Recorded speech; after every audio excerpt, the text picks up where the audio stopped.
The carcade has arrived in the Parliament House. The outgoing President, Mr. Ramnath Kovind, along with the President-elect, Madam Draupadi Murmu, have now reached the venue, the Central Hall of Parliament, wherein, in just a few moments from now, Madam Draupadi Murmu will be sworn in as the 15th President of India.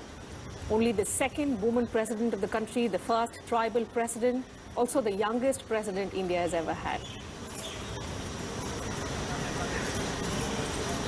The President-elect being welcomed by Rajya Sabha Chairman M. Venkaiah Naidu. Along with him is Chief Justice of India, Mr. N.V. Ramanna, Lok Sabha Speaker Om Birla as well. Both the outgoing President and the President-elect being accorded the welcome outside the Central Hall of Parliament.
That's the tradition, the discipline that, we see every 5 years when the outgoing President escorts the President-elect from the Rashtrapati Bhavan to the Parliament premises, wherein in the iconic Central Hall of Parliament, the President-elect takes oath of office.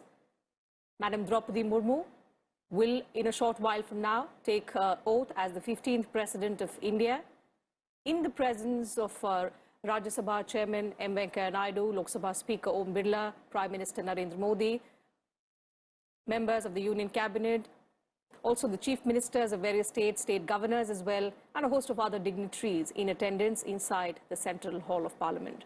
Chief Justice of India, Mr. N.V. Ramanna, will administer the oath of office to Madam Draupadi Murmu, who will, in a short while from now, take oath as the 15th President of India from the iconic Central Hall of Parliament. बिल्कुल अपने आप में ये ऐतिहासिक तस्वीरें कुछ ही पलों में नवनिर्वाचित राष्ट्रपति द्रौपदी मुर्मू देश के सर्वोच्च संवैधानिक पद की शपथ लेंगी। आज़ादी के बाद जन्म लेने वाली वो पहली राष्ट्रपति होंगी, साथ ही दूसरी महिला राष्ट्रपति और जनजातीय समुदाय से राष्ट्रपति पद तक का सफर तय करने वाली पहली महिला।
international.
राष्ट्रपति महोदय, आदेश हो तो निर्वाचन आयोग से प्राप्त निर्वाचित राष्ट्रपति के निर्वाचन का प्रमाणन पढ़ा जाए। यतः भारत के संविधान के अनुच्छेद 324 द्वारा भारत के राष्ट्रपति के पद के निर्वाचन का अधीक्षण, निर्देशन और नियंत्रण भारत निर्वाचन आयोग में निहित है और यतः श्री रामनाथ कोविंद की पदावधि का अवसान वर्ष 2022 के जुलाई मास के 24वें दिन तदनुसार शक संवत के वर्ष 1944 के श्रावण मास के दूसरे दिन होने के लिए नियत है और यतः भारत के राष्ट्रपति के पद को भरने के लिए संविधान तथा राष्ट्रपतीय और उपराष्ट्रपतीय निर्वाचन अधिनियम 1952 के उपबंधों और तदधीन बनाए गए नियमों और आदेशों के अनुसार निर्वाचन करा लिया गया है तथा परिणाम घोषित कर दिया गया है। अब इसलिए भारत निर्वाचन आयोग एतद द्वारा प्रमाणित करता है कि श्रीमती द्रौपदी मुर्मू वर्ष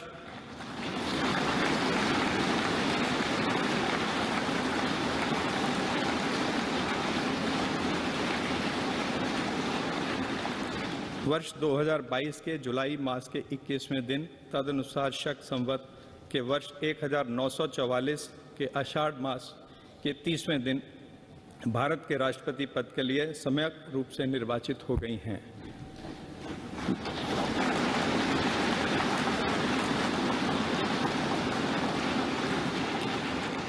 भारत गणराज्य के 73वें वर्ष में हमारे हस्ताक्षर और भारत निर्वाचन आयोग की मोहर से वर्ष 2022 के जुलाई मास के इस 21वें दिन तदनुसार शक संवत के वर्ष 1944 के आषाढ़ मास के 30वें दिन प्रदत्त किया गया।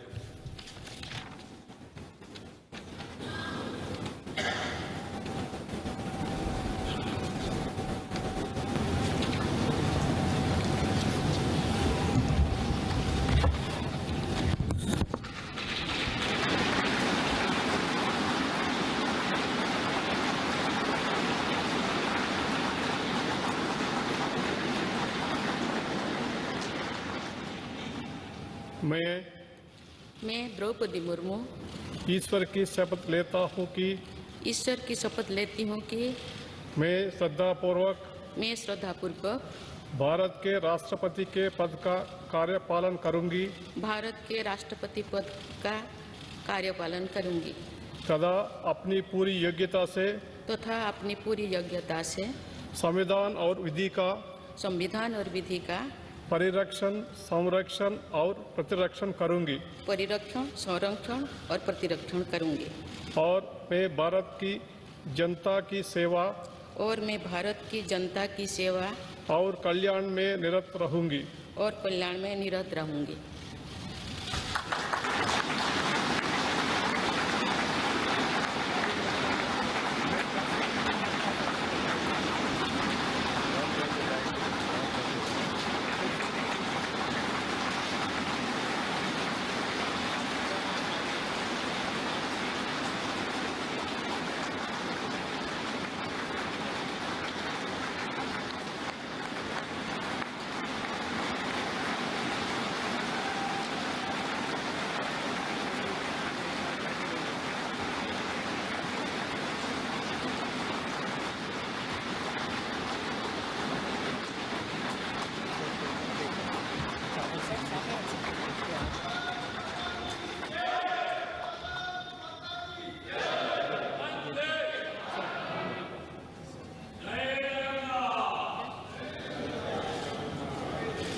राष्ट्रपति महोदया, आपका आदेश हो तो आपके पद ग्रहण की उद्घोषणा की जाए और उसे भारत के राजपत्र में प्रकाशित किया जाए।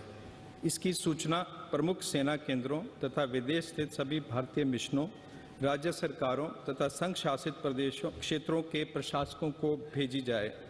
भारत सरकार के सभी मंत्रालयों और विभागों को भी सूचना तथा आवश्यक आदेश जारी करने हेतु भेजा जाए।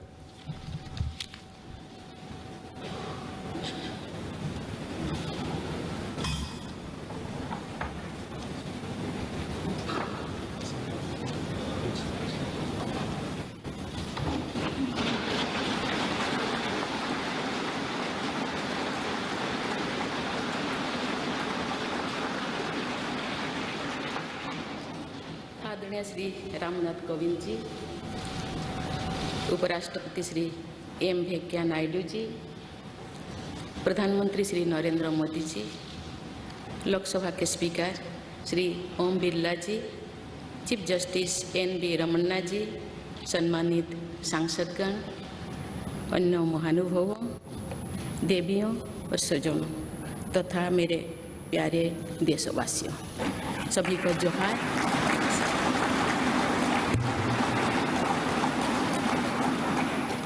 भारत के सर्वोच्च संवैधानिक पद पर निर्वाचित करने के लिए मैं सभी सांसदों और सभी विधानसभा सदस्यों का हार्दिक आभार व्यक्त करती हूँ। आपका मत देश के करोड़ों नागरिकों के विश्वास की अभिव्यक्ति है। मैं भारत के समस्त नागरिकों की आशा, आकांक्षा और अधिकारों की प्रतीक इस पवित्र संसद से सभी देशवासियों का पूरी विनम्रता से अभिनंदन करते हैं।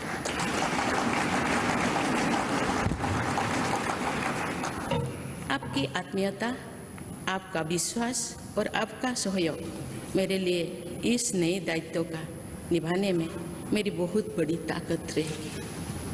मुझे राष्ट्रपति के रूप में देश ने एक ऐसे महत्वपूर्ण कालखंड में चुना है जब हम अपनी आज़ादी का अमृत महोत्सव मना रहे हैं।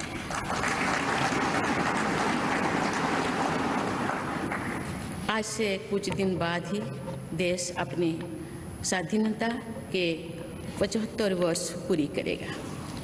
ये भी एक संयोग है कि जब देश अपनी आज़ादी के 50वें वर्ष का पर्व मना रहा था, तभी मेरे राजनीतिक जीवन की शुरुआत हुई थी।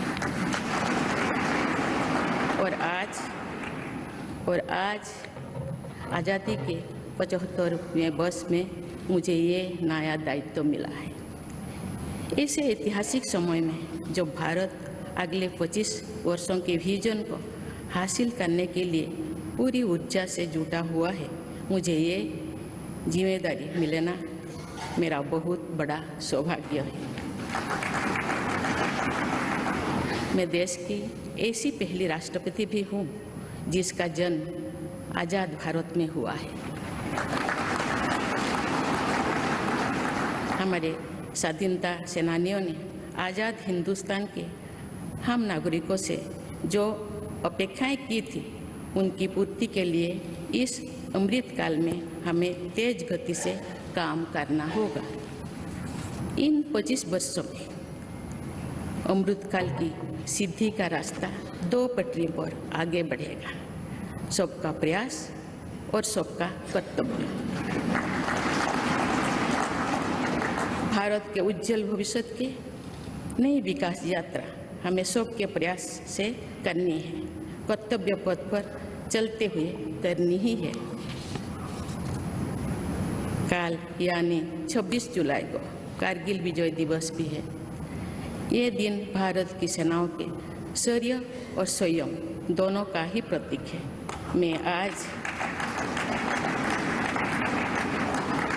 मैं आज देश की सेनाओं को तथा देश के समस्त नागरिकों को कारगिल विजय दिवस की अग्रिम शुभकामनाएं देती हूँ।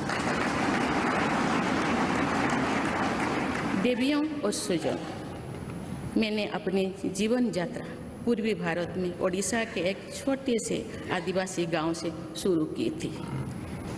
मैं जिस पृष्ठभूमि से आती हूँ, वहाँ मेरे लिए प्रारंभिक शिक्षा प्राप्त करना भी एक सपने जैसा ही था। लेकिन अनेक बाधाओं के बावजूद मेरा संकल्प दृढ़ रहा और मैं कॉलेज जाने वाली अपने गांव की पहली बेटी थी।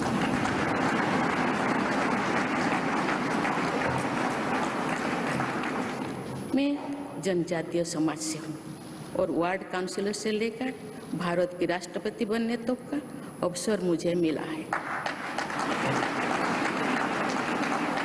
ये लोकतंत्र की जननी भारतवर्ष की महानता है। ये हमारे लोकतंत्र की ही शक्ति है कि उसमें एक गरीब घर के पैदा होने बेटी, दूर सुदूर आदिवासी क्षेत्र में पैदा हुई बेटी भारत के सर्वोच्च संवैधानिक पद तक पहुंच सकती है। राष्ट्रपति के पद पहुंचना मेरी व्यक्तिगत उपलब्धि नहीं है, ये भारत की प्रत्येक गरीब की उपलब्धि है। मेरा निर्वाचन इस बात का सबूत है कि भारत में गरीब सपने भी देख सकता है और उन्हें पूरा भी कर सकता है।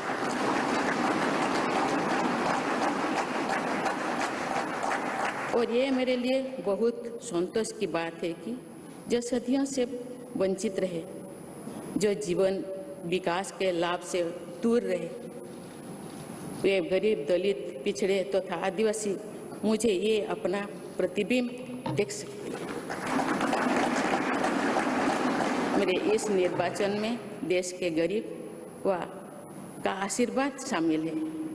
देश की करोड़ों महिलाओं और बेटियों के सपनों और सामर्थ्य की झलक है। मेरे इस निर्वाचन में पुराने लीग से हटकर नए रास्ते पर चलने वाले भारत के आज के युवाओं का साहस भी शामिल है। ऐसे प्रगतिशील भारत का नेतृत्व करते हुए आज मैं खुद को गौरवान्वित महसूस कर रही हूँ। मैं आज समस्त देशवासियों को, विशेषकर भारत के युवाओं को तथा भारत की महिलाओं को ये विश्वास दिलाती हूँ कि इस पद पर कार्य करते हुए मेरे लिए उनके हित सर्वोपरि होंगे। देवियों और स्वजनों, मेरे सामने भारत के राष्ट्रपति पद की ऐसी महान विरासत है जिसने विश्व में भारतीय लोकतंत्र की प्रतिष्ठा का निरंतर मजबूत किया है।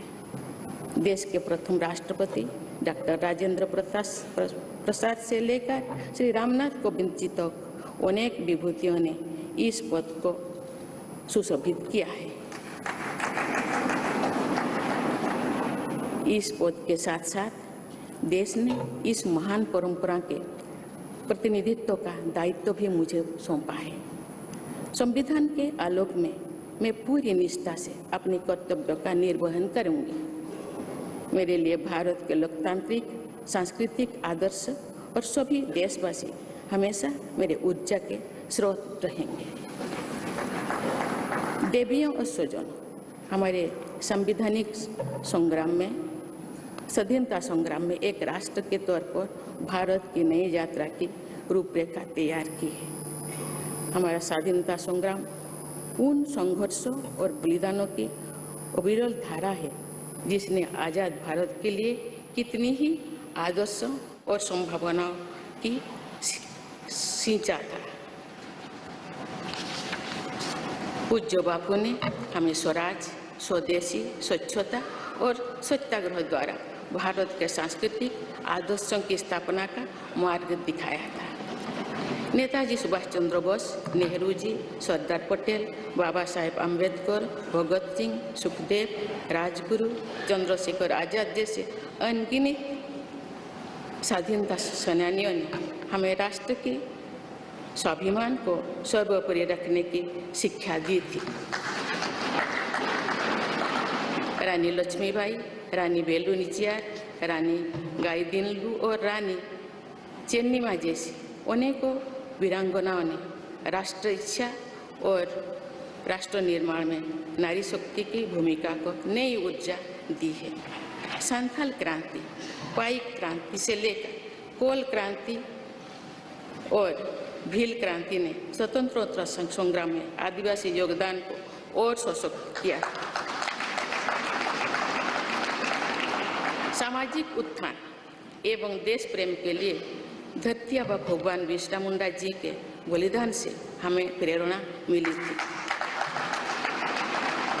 मुझे खुशी है कि आज़ादी की लड़ाई में जनजातीय समुदाय के योगदान को समर्पित अनेक म्यूजियम देश भर में बनवाया जा रहा है। देवियों और स्वजनों, एक संसदीय लोकतंत्र के रूप में 75 वर्ष में भारत ने प्रगति के संकल्प को सहभागिता एवं सर्वसम्मति से आगे बढ़ाया है।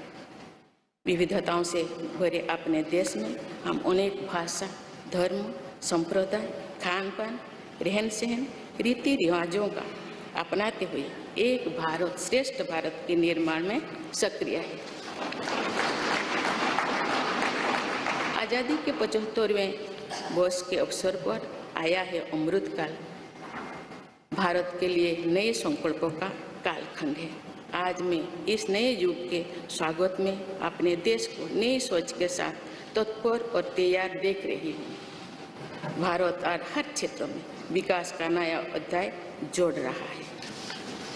कोरोना महामारी के वैश्विक संकट का सामना करने में भारत ने जिस तरह का सामर्थ्य दिखाया है, उसने पूरे विश्व में भारत की साख बढ़ाया है।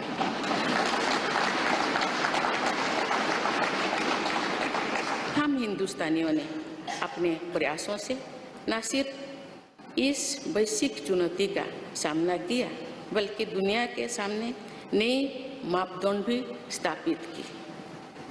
कुछ दिन पहले भारत ने कोरोना वैक्सीन की 200 करोड़ डोज लगाने का कीर्तिमान बनाया। इस पूरी लड़ाई में भारत के लोगों ने जिस संयम, साहस और सहयोग का परिचय दिया, वो एक समाज के रूप में हमारी बढ़ती हुई शक्ति और संवेदनशीलता का प्रतीक है। भारत ने इन मुश्किल हालात में न केवल खुद को संभाला, बल्कि दुनिया की मदद भी की।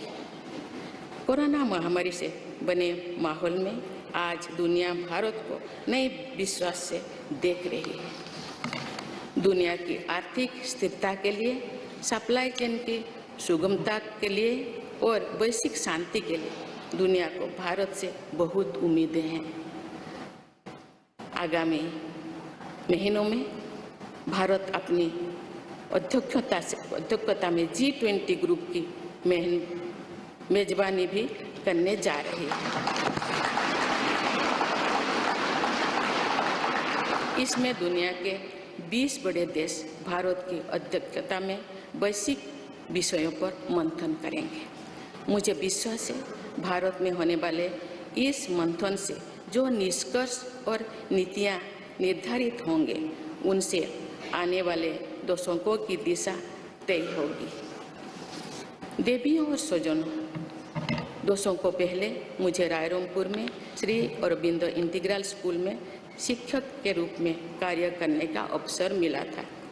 कुछ ही दिनों के बाद श्री अरबिंदो जी की 150वीं जन्म जयंती मनाई जाएगी।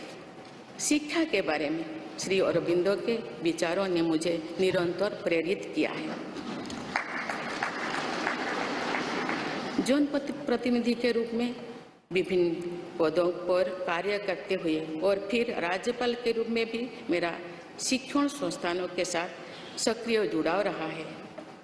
मैंने देश के युवाओं के उत्साह और आत्मबल को करीब से देखा है। हम सभी के श्रद्धेय अटल जी कहा करते थे कि देश के युवा जब आगे बढ़ते हैं तो वे सिर्फ अपने ही भाग्य नहीं बनाते, बल्कि देश का भी भाग्य बनाते हैं।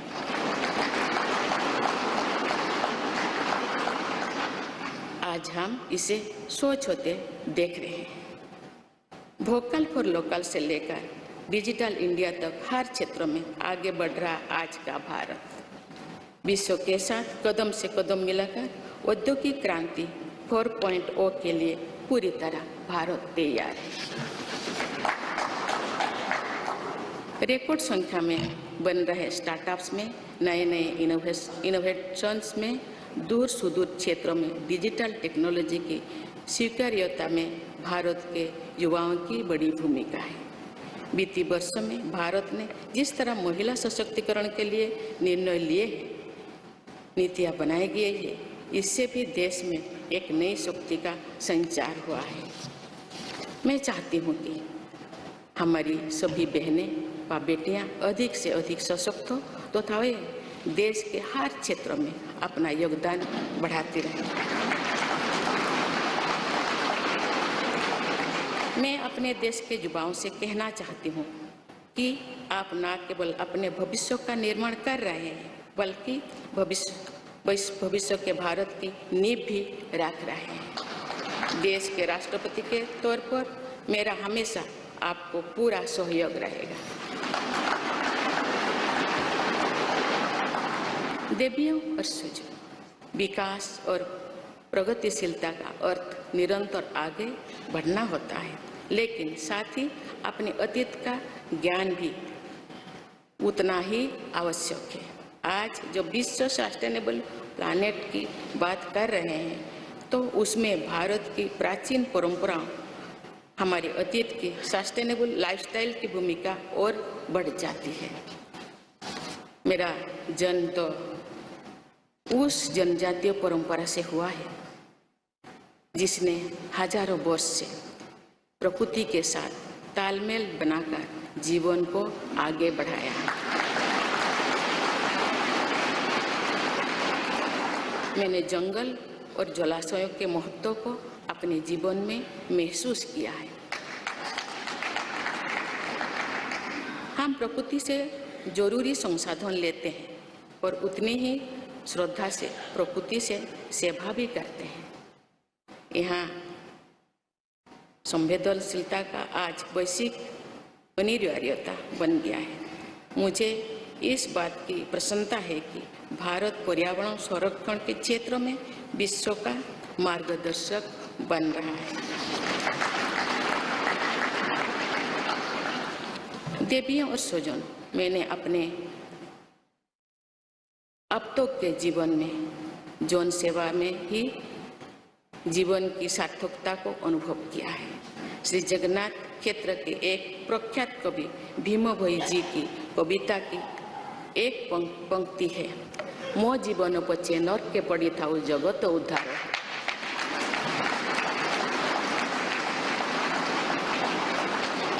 अर्थात अपने जीवन के हित और हित से बड़ा जगत कल्याण के लिए कार्य करना होता है। जगत कल्याण की इसी भावना के साथ मैं आप सब के विश्वास पर खरा उतरने के लिए पूरी निष्ठा व लगन से काम करने के लिए सदैव तत्पर रहूँगी। आइए हम सभी एकजुट होकर समर्पित भाव से कर्तव्य पथ पर आगे बढ़े तथा वैभवशाली व आत्मनिर्भर भारत का निर्माण करें। धन्यवाद। जय हिंद, जय भारत।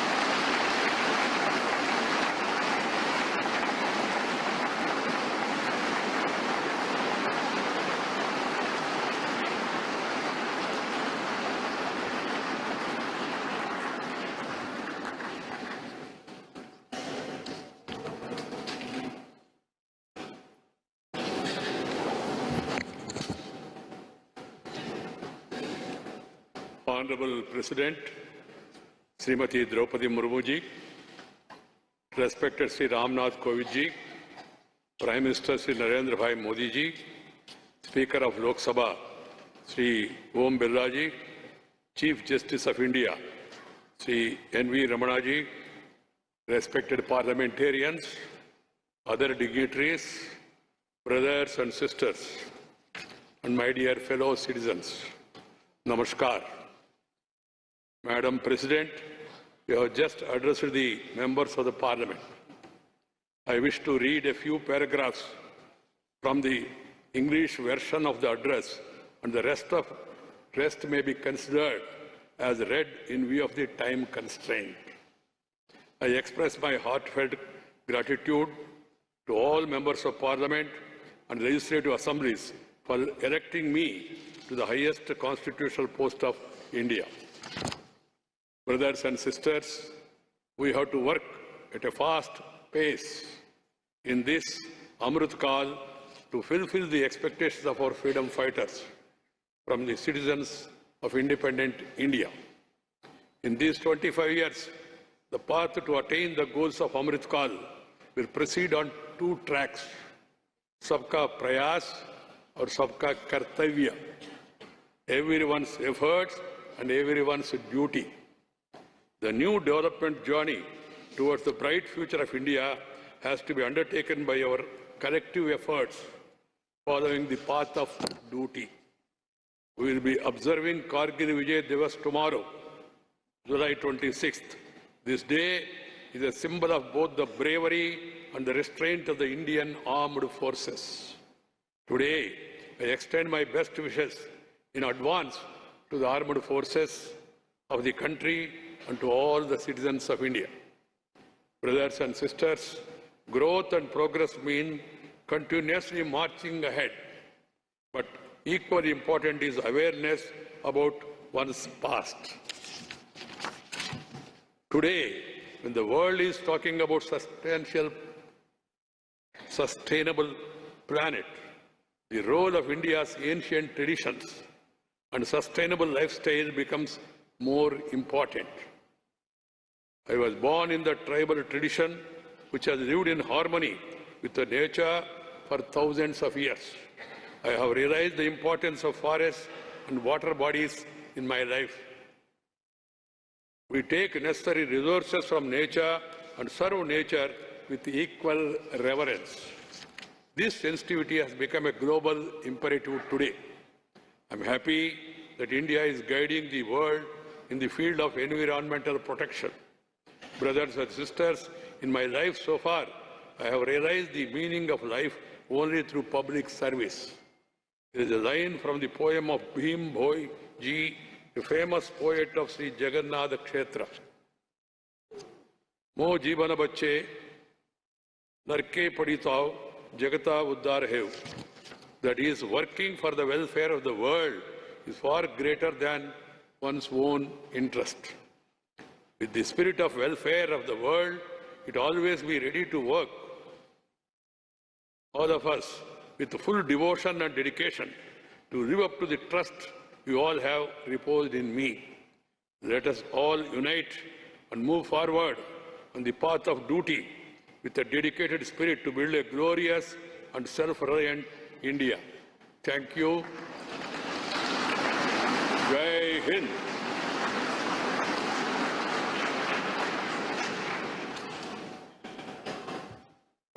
राष्ट्रपति महोदया, आपकी आज्ञा हो तो समारोह की कार्यवाही समाप्त की जाए।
नमस्ते करेंगे।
So 25th of July, yet again going down in Indian history as a significant day.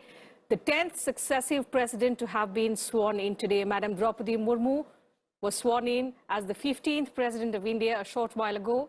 The oath of office was administered to her by Chief Justice of India, N.V. Ramana. The ceremony has now concluded. In fact, after the oath-taking ceremony, which was followed by a 21-gun salute and the first address of the 15th president, which was then, excerpts of which were also translated in English and read out by Vice President and Rajya Sabha Chairman Mr. M. Venkaiah Naidu. The ceremony in the Central Hall of Parliament has now concluded. And as you can see, the 14th President of India, Mr. Ramnath Kovind, the new President, Madam President Murmu, along with other dignitaries now leaving for the Rashtrapati Bhavan.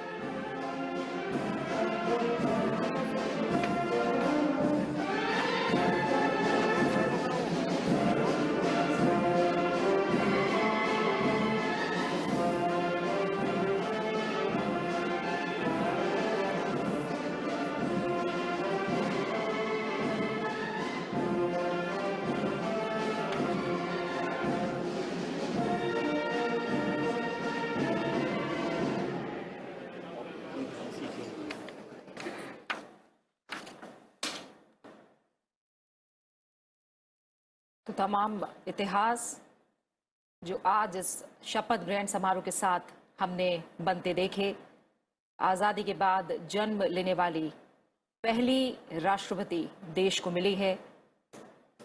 साथ ही हम देख रहे हैं कि अब राष्ट्रपति द्रौपदी मुर्मू राष्ट्रपति भवन की ओर रवाना होंगी और राष्ट्रपति भवन के फोरकोर्ट में हैंडिंग ओवर सेरेमनी होगी और इसके बाद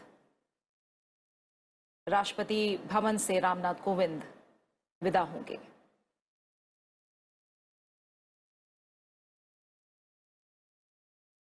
द्रौपदी मुर्मू देश की 15वीं राष्ट्रपति बन गई हैं। संसद भवन से ये सीधी तस्वीरें आप देख पा रहे हैं। देश में दूसरी बार सर्वोच्च पद पर महिला आसीन हुई हैं। कई मायनों में आज हमने इतिहास को बनते देखा है और तमाम बड़ी बातें जो आज राष्ट्रपति पद की शपथ लेने के बाद राष्ट्रपति द्रौपदी मुर्मू ने कही हैं। उन्होंने नई भारत की नई तस्वीर का जिक्र किया और कहा कि वो तमाम देशवासियों की जो आशाएं हैं, आकांक्षाएं हैं, उनका अभिनंदन करती हैं। और सबसे बड़ी बात कि एक महत्वपूर्ण कालखंड है जिस दिन उन्होंने राष्ट्रपति पद की शपथ ली है। देश आज़ादी का अमृत महोत्सव मना रहा है। उन्होंने इस बात का भी जिक्र किया कि एक और महत्वपूर्ण पड़ाव, जब देश ने आज़ादी के 50 साल पूरे किए, उस वक्त उन्होंने अपने राजनीतिक सफर की शुरुआत की और आज जब देश अमृत महोत्सव मना रहा है, उस वक्त उन्होंने राष्ट्रपति पद की शपथ ली है। Absolutely, and significantly, as the new Commander-in-Chief of the Indian Armed Forces, the President also hailed the contribution, the grit, the valor of the security forces, the Indian Armed Forces, who continue to guard us. And as 26th of July is remarkable in Indian history, we celebrate Kargil Vijay Divas on this very day. Just a day before that, Madam President Murmu has taken oath as the 15th President. And the President in India is the commander of the Indian Armed Forces.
Shrimati Draupadi Murmu ने शपथ ले ली है और अब देश की 15वीं राष्ट्रपति शपथ ग्रहण के बाद संसद के केंद्रीय कक्ष से उनका प्रस्थान उनके आधिकारिक निवास राष्ट्रपति भवन की ओर, उनका काफिला संसद भवन से प्रस्थान करता हुआ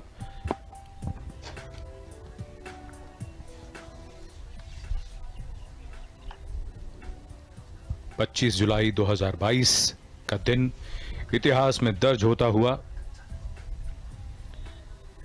देश के छठे राष्ट्रपति नीलम संजीव रेड्डी ने 25 जुलाई 1977 को शपथ ली थी। उसके बाद हर राष्ट्रपति ने अपना कार्यकाल पूरा किया है और 25 जुलाई को ही शपथ ली है।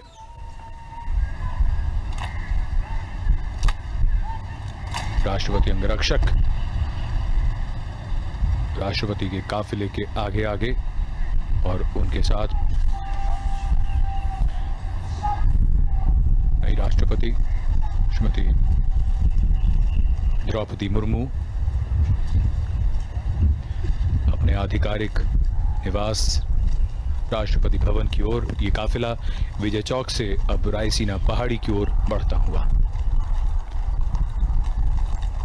Srimati Draupadi Murmu is now the 15th President of the Republic of India.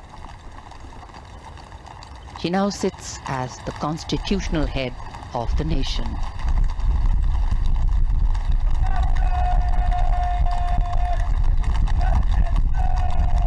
As the President's bodyguard, escort the President's carcade towards Rashtrapati Bhavan. Personnel of the armed forces lined on either side of the path, going up the Raisina hill, salute and present arms.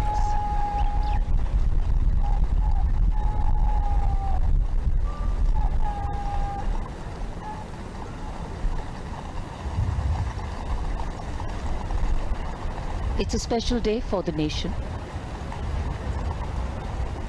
not only because of Srimati Murmu's selection and election as President, a great message for democracy in itself, but also witnessing the graceful, smooth transition of power. The exchanging of positions as seated in the vehicle, the exchanging of positions as seated in the study, all indicative of how power transitions.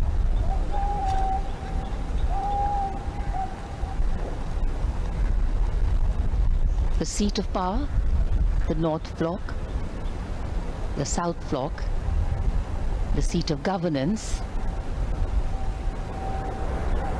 the Parliament House, all standing silent witness to this special moment.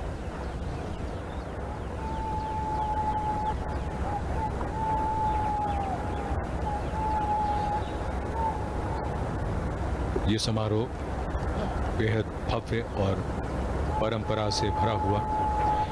इसमें ध्यान से देखें तो ये समझ में आएगा कि किस तरह शपथ ग्रहण से पहले और बाद में जो क्रम होता है पूर्व राष्ट्रपति का और वर्तमान राष्ट्रपति का, वो किस प्रकार से बदलता है। और यही हमारे इस प्रजातंत्र की विशेषता है, जहां हस्तांतरण सर्वोच्च संवैधानिक पद पर जिस प्रकार से होता है वो मिसाल है। और पारंपरिक भव्यता के साथ इन कर्तव्यों का निर्वाह किया जाता है। एक नया अध्याय भारत के प्रजातांत्रिक इतिहास में जुड़ता हुआ भारत की 15वीं राष्ट्रपति श्रीमती द्रौपदी मुर्मू और उनके साथ अब पूर्व राष्ट्रपति श्री रामनाथ कोविंद राष्ट्रपति भवन की ओर अग्रसर हैं। विजय चौक से रायसीना पहाड़ी की ओर दोनों ओर तीनों सेवाओं के पर्सनल तैनात उन्हें सम्मान देते हुए और सजीले घुड़सवार अंगरक्षक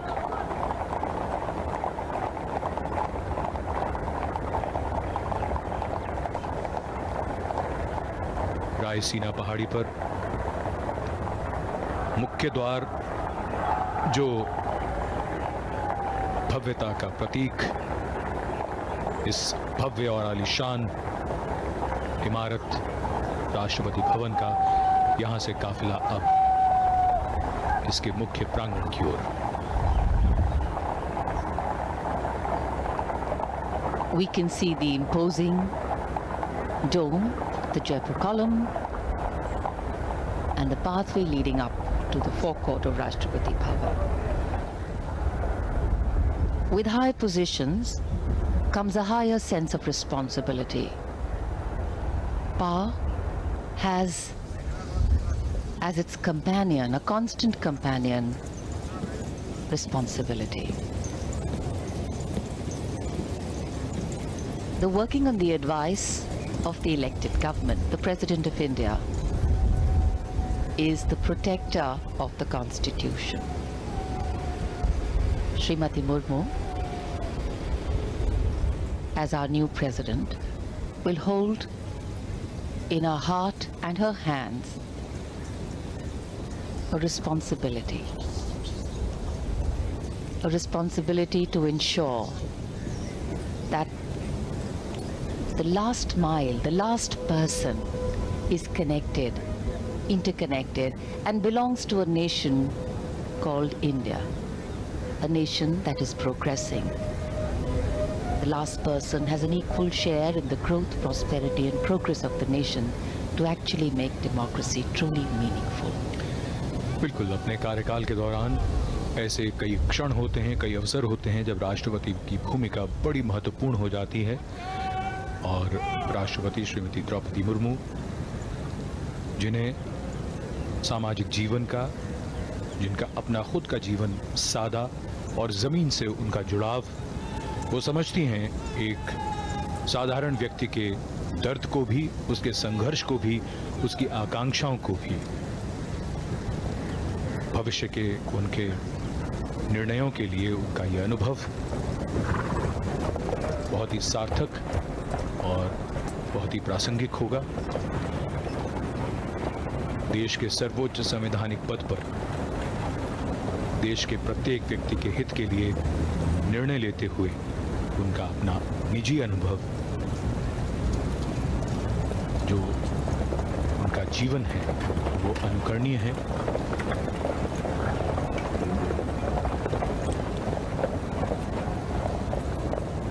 In fact, Srimati Draupadi Murmu started her political career at the grassroots levels as a councillor.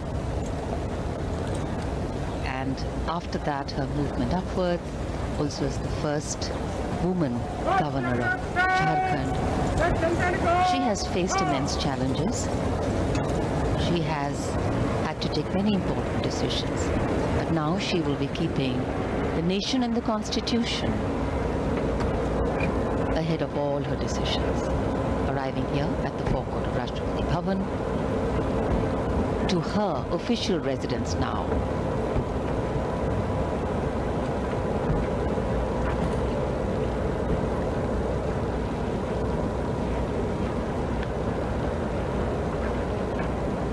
पूर्व राष्ट्रपति श्री रामनाथ कोविंद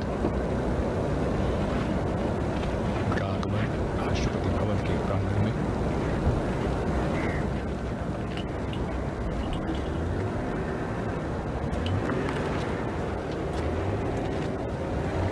राष्ट्रपति श्रीमती द्रौपदी मुर्मू सलामी देगा, राष्ट्रीय सल्यूट, मध्य देख।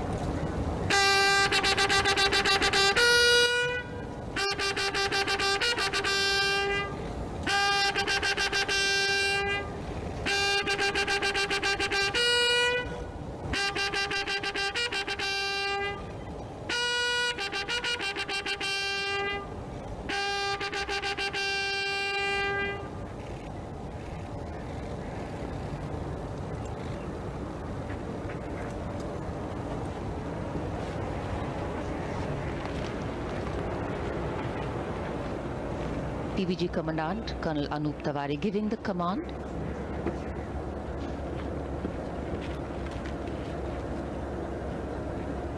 The President of India, Srimati Draupadi Murmu, boarding her vehicle along with former President Shri Ramnath Kovind.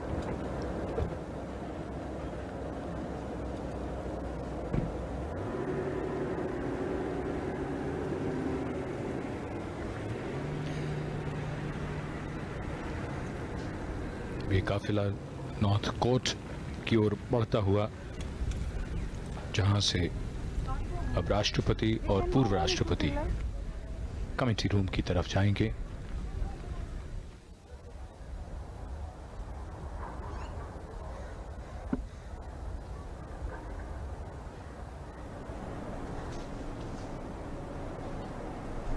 Here at the North Court,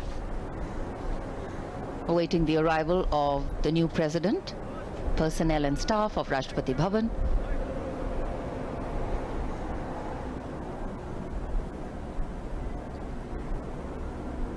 Greeting their new president.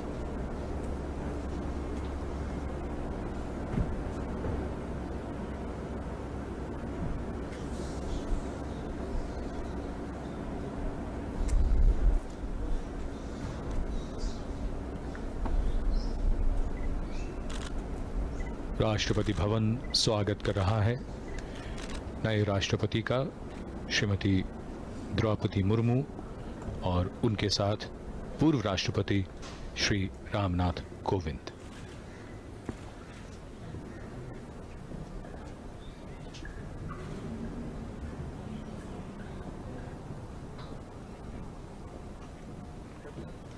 The president moves towards the committee room and also her new office and her new residence. Rashtrapati Bhavan के इस भव्य गलियारे पर पूर्व राष्ट्रपतियों के चित्र, कावेरी जो committee room है उस ओर प्रस्थान। This magnificent building, sandstone, pink and cream, the Rashtrapati Bhavan has a fabulous history of its own.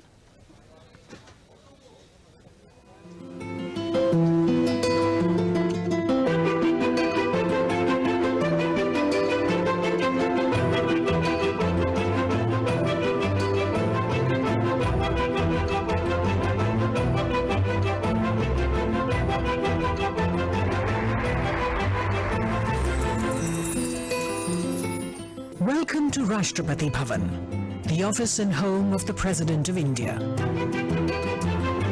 Completed in 1929, Rashtrapati Bhavan, designed by Edwin Lutyens and Herbert Baker, is one of the most magnificent presidential palaces ever built. The erstwhile symbol of colonial power and imperial domination is today representative of Indian democracy, of its inclusiveness, plurality and secularism. This is not just the residence of the constitutional head of the world's largest democracy, but also in terms of area, the largest residence of a head of state anywhere in the world.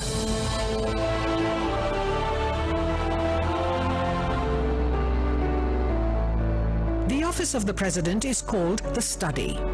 This is the formal meeting place for the President where he receives his guests and visitors. Murals by eminent artist Sukumar Bose inspired the look and color scheme of the Study. Gifts received by various presidents adorn the Study.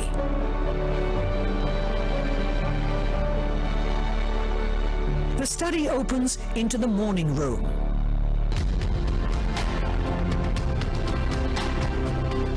The President meets dignitaries here.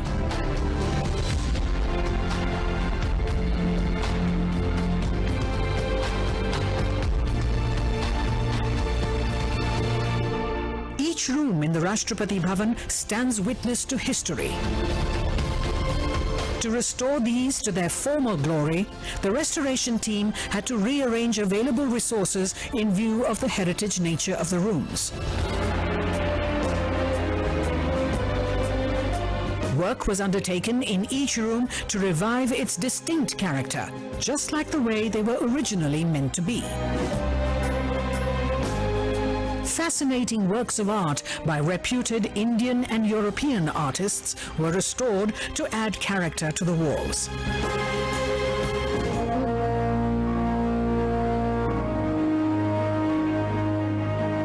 Darbar Hall is where the first government of independent India was sworn in.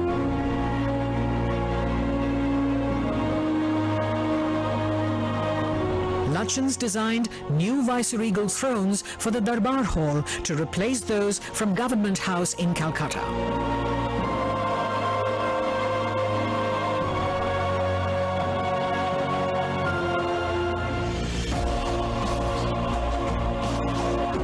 With new flags, paintings and a warm look, Darbar Hall has regained its past grandeur and is now used for hosting civil and defense investiture ceremonies and for conferment of other national and international awards.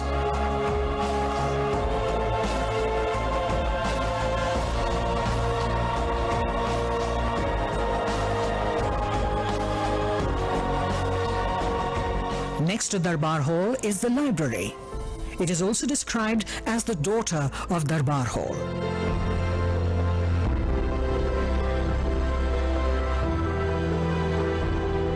Besides priceless publications from the 19th century onwards, it also has more than 2,000 rare books. They are now being digitized and preserved for posterity.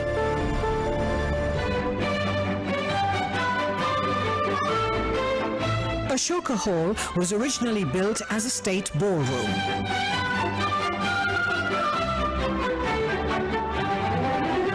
It is now the venue for accepting credentials of foreign envoys and other formal functions.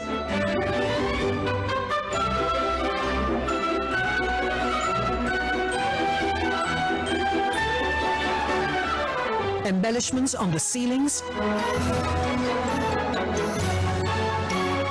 carpets and chandeliers reveal the stately splendor of the room.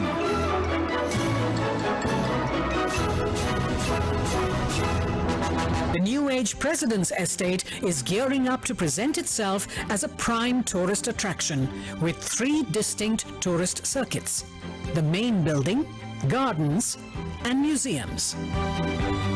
Almost 60% of the President's Estate, that is more than 190 acres, is green, comprising dense foliage and rare flora and fauna.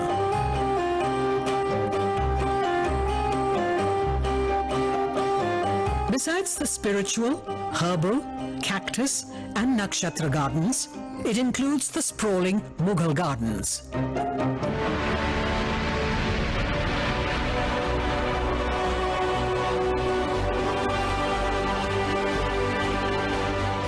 Rashtrapati Bhavan, declared a Grade 1 heritage structure in 2009, is an iconic living heritage.